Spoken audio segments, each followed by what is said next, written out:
அனைவருக்கும் வணக்கம். நாம் இன்னைக்கு இந்த வீடியோ பதிவில் என்ன தெரிஞ்சுக்க போகிறோம் அப்படின்னா, பழனி முருகனை பற்றி தான் தெரிஞ்சுக்க போகிறோம். முருகன் என்று சொன்னாலே அனைவருக்கும் பிடித்தமான கடவுள் தாங்க. அதுவும் பழனி முருகனை பிடிக்காதவங்க இருக்கவே மாட்டாங்க. இந்த பதிவில் நாம் பழனி முருகனை எந்த கோலத்தில் தரிசனம் செஞ்சால் என்ன பலன் கிடைக்கும், அதை பற்றின முழுமையான தகவல்களை இந்த வீடியோ பதிவின் மூலமாக முழுவதுமாக தெரிஞ்சுக்கலாம். ஸோ இந்த வீடியோ பதிவை நீங்கள் ஸ்கிப் பண்ணாமல் பாருங்கள்.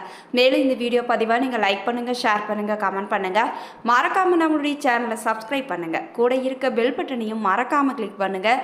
அப்போ தான் நாங்கள் போடுற ஒவ்வொரு பதிவும் நோட்டிஃபிகேஷன் மூலமாக உடனுக்குடன் உங்களை வந்து சென்றடையுங்க. இப்போது வாங்க வீடியோக்குள்ளே போகலாம். வீடியோக்குள்ளே போகிறதுக்கு முன்னாடி உங்களுக்கு பழனிமலை முருகனை ரொம்ப பிடிக்கும்னா பழனிமலை முருகனுக்கு அரோகரா என்ன மந்திரத்தை மறக்காமல் 3 முறை எங்களுக்கு கமெண்ட் பண்ணுங்கள். தமிழ் கடவுளான முருகப்பெருமான் பழனிமலையில் கோவில் கொண்டிருப்பது மிகவும் சிறப்பான ஒன்றுங்க. பழனி முருகன் கோவிலில் இருக்கும் மூலவர் சிலைக்கு மகத்துவமான புராண உண்மை கதைகளும் இருக்குது. ஒவ்வொரு தேவைக்காகவும் ஒவ்வொரு ரூபத்தில் நாம் இறைவனை தரிசனம் செய்து வரோம். அந்த வகையில் பழனி முருகன் கோவிலில் ராஜ அலங்காரத்தில் இருக்கும் மூலவரை வழிபடுவது நல்லதா, ஆண்டிக்கோலத்தில் தரிசனம் செய்வது நல்லதா, இதற்கான பலன்கள்லாம் என்ன என்பதை பற்றி தொடர்ந்து இந்த பதிவில் நாம் தெரிஞ்சுக்கலாம்.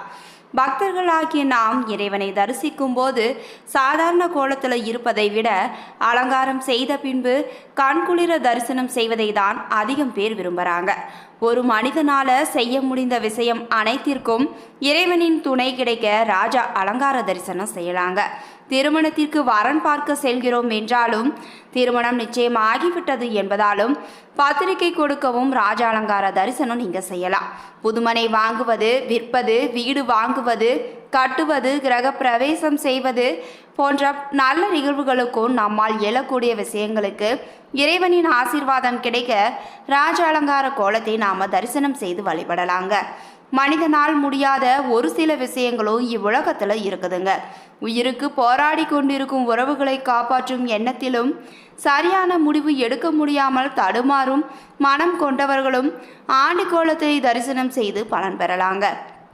ஆண்டிக்கோலத்தை பெரும்பாலும் முற்றும் துறந்த ஞானிகளும் ரிஷிகளும் சித்தர்களும் வழிபடுவாங்க. மேலும் குடும்ப நிலையை கடந்து வாழ்பவர்களும் இந்த கோலத்தை தரிசனம் செய்ய போராடுவாங்க. மிகுந்த சக்தி வாய்ந்த ஆண்டிக்கோல தரிசனம் செய்வது மகத்துவமான பலன்களை கொடுக்கக்கூடியதாக இருக்குதுங்க. ஆண்டிக்கோலத்தில் பழனி முருகனை தரிசித்தால் முற்றும் துறக்க வேண்டி இருக்கும் என்பதெல்லாம் உண்மை கிடையாதுங்க. ஞான காரகனான இருக்கக்கூடிய இந்த முருகன் நமக்கு வீரத்தையும் தைரியத்தையும் ஞானத்தையும் கொடுக்கறாருங்க. முருகனுக்கு செவ்வாய் கிரகமும் குரு பகவானும் இருக்கிறாங்க. தீராத வழக்குகள் தீரவும், தீராத நோய்கள் விலகவும், தீர்ப்புகள் சாதகமாகவும், வழக்குகளில் உங்களுடைய பக்கம் நியாயம் கிடைக்கவும் போராடி கொண்டிருப்பவங்க முருகனை ஆண்டிக்கோலத்தில் தரிசனம் செய்து வழிபட்டு நல்ல பலன்களை பெறலாங்க. மேலும் மருத்துவர்களால் கைவிடப்பட்டவங்க, நோயாளிகள், வாய்ப்பேச முடியாதவங்க, உடலில் குறைபாடு இருக்கிறவங்க, மன ரீதியாக பாதிக்கப்பட்டவங்க, மன இறுக்கத்தில் இருக்கிறவங்க ஆண்டிக்கோலம் முருகனை தரிசித்தால் சாத்வீகமாக அவர்களுடைய மனநிலை மாறும் என்பது ஒரு ஐதீகமாக இருக்குதுங்க. மனம் சாந்தம் முற்று சமத்துவம் பெற்று அமைதி அடையும். இதனால் தங்களுக்கு ஏற்பட்ட குறைகள் அனைத்தும் நீங்கக்கூடிய வாய்ப்புகள் அதிகம் இருக்குதுங்க. மேலும் விடாப்பிடியாக தினமும் கோவிலுக்கு இப்படி சென்றால் அந்த தெய்வ தினம் உங்களுடனே உங்கள் வீட்டிற்கு வந்துவிடும். நீங்கள் கேட்ட வரத்தை எல்லாம் வாரி வாரி தந்துவிடுங்க. இதனால தான் ராஜ அலங்காரத்தை காட்டிலும் ஆண்டிக்கோலம் மிகுந்த விசேஷமான பலன்களை கொடுக்கக்கூடியது என்று சொல்கிறாங்க. அனைத்தையும் துறந்தவர்கள் மட்டுமல்ல, உண்மையான பக்தியுடனும் ஆத்மார்த்தமாக ஆத்ம ஞானத்துடன் முருகனை மனதார வழிபடுபவங்க எவராயினும் அதற்கு உரிய பலனை பெறுவார்கள் என்பதில் எந்த அளவு சந்தேகம் கிடையாதுங்க. தொடர்ந்து இந்த பதிவில் நாம் கோவிலுக்கு சென்று இறை வழிபாடு செய்து வந்தால் நமக்கு என்ன பலன் கிடைக்கும் என்பதை தொடர்ந்து இந்த பதிவில் நாம் பார்க்கலாங்க. ஆலயம் தொழுவது சாலவும் நன்று என்று சொல்லுவாங்க. மனிதனாக பிறந்த ஒவ்வொருவரும் தினம் தினம் கோவிலுக்கு சென்று இறை வழிபாடு செய்ய வேண்டுங்க. பெண்களுக்கு இதுல மாதவிலக்கு நாட்கள் மட்டும் விதிவிலக்காக கருதப்படுது. மாதவிலக்கு நாட்களில் கோவிலுக்கு போகலாமா என்ற எதிர்மறையான கேள்விகளில் கேட்க வேண்டாங்க. முன்னோர்கள் சொல்லியது, சாஸ்திரம் சொல்லியது மாதவிலக்கு சமயத்தில் கோவிலுக்கு செல்லக்கூடாது என்பதுதான் சரி. நம்முடைய வேண்டுதல் இறைவனின் செவிகளில் விழ வேண்டும். நாம் இறைவனை தேடி போவது ஒரு பக்கம் இருக்க, அந்த இறைவன் நம்மை தேடி நம் கூடவே வருவாங்க. நீங்கள் தினமும் இப்படி கோவிலுக்கு சென்றால் எப்படி கோவிலுக்கு செல்ல வேண்டும், எந்த முறையில் இறைவனை வழிபாடு செய்ய வேண்டும், இறைவனை உணர வைக்கும் ஆன்மீகம் சார்ந்த வழிபாட்டு முறையை நாம் தொடர்ந்து இந்த பதிவில் தெரிஞ்சுக்கலாங்க. இறைவனை அடைய எளிமையான வழி என்னன்னு பார்த்தீங்கன்னா, தினமும் நாம் குளிப்பதற்கு மறந்தாலும், மற்ற வேலைகளை செய்வதற்கு மறந்தாலும், பசித்தால் சாப்பிட மட்டும் மறப்பதே கிடையாதுங்க. அதுபோல தினமும் காலையில் எழுந்து குளித்துவிட்டு காலை 6 மணியில இருந்து 7 மணிக்குள்ள கட்டாயம் கோவிலுக்கு சென்று இறை வழிபாடு செய்ய வேண்டும். இது வாய்ப்பு உள்ளவர்களுக்கு மட்டும்தாங்க. காலை 5 மணிக்கு அலுவலகம் செல்ல வேண்டும் என்று என்பவர்களால் இதை செய்யவே முடியாதுங்க. இருந்தாலும் காலை அலுவலகத்திற்கு செல்வதற்கு முன்பாக 2 நிமிடம் மட்டும் இறைவனுக்காக ஒதுக்க வேண்டும்.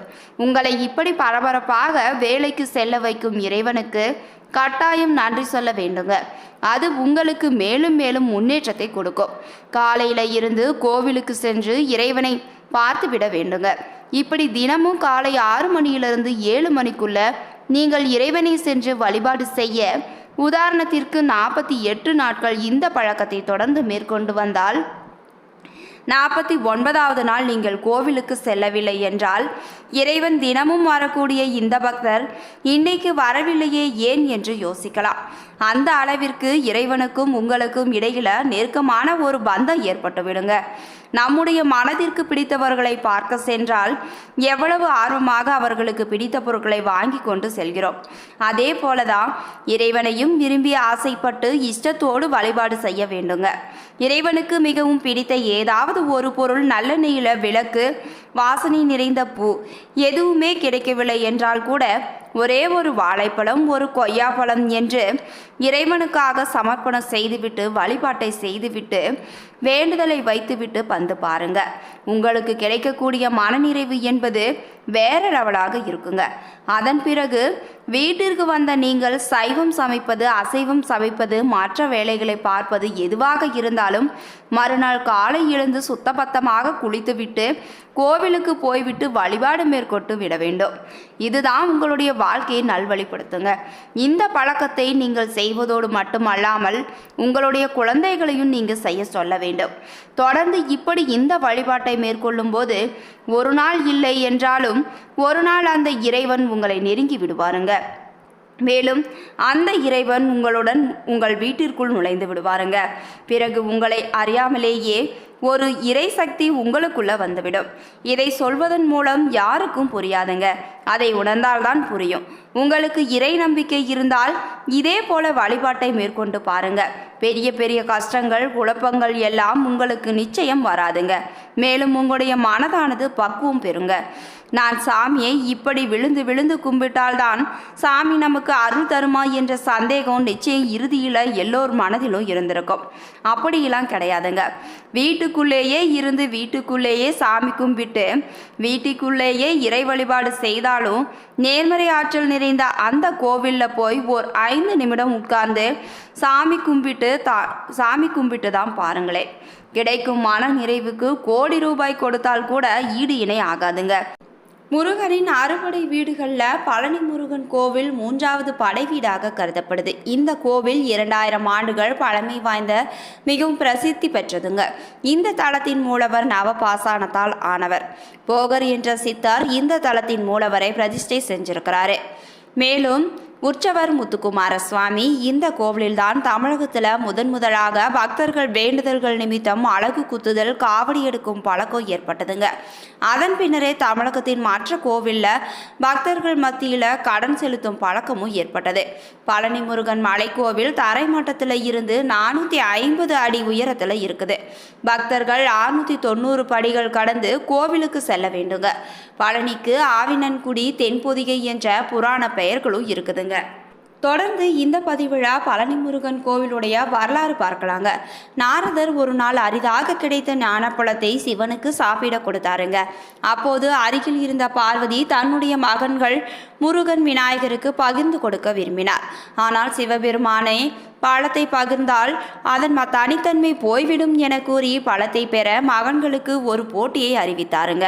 உலகத்தை யார் முதலில் சுற்றி வருகிறார்களோ அவர்களுக்கு இந்த ஞான பழத்தை வழங்க முடிவு செய்தாருங்க. முருகனோ தன்னுடைய மயில் வாகனத்தை உலகத்தை சுற்றி வர சென்றாருங்க. விநாயகரோ பெற்றோரை உலகமாக நினைத்து அவர்களை சுற்றி வந்து ஞான பழத்தை பரிசாக பெற்றாருங்க.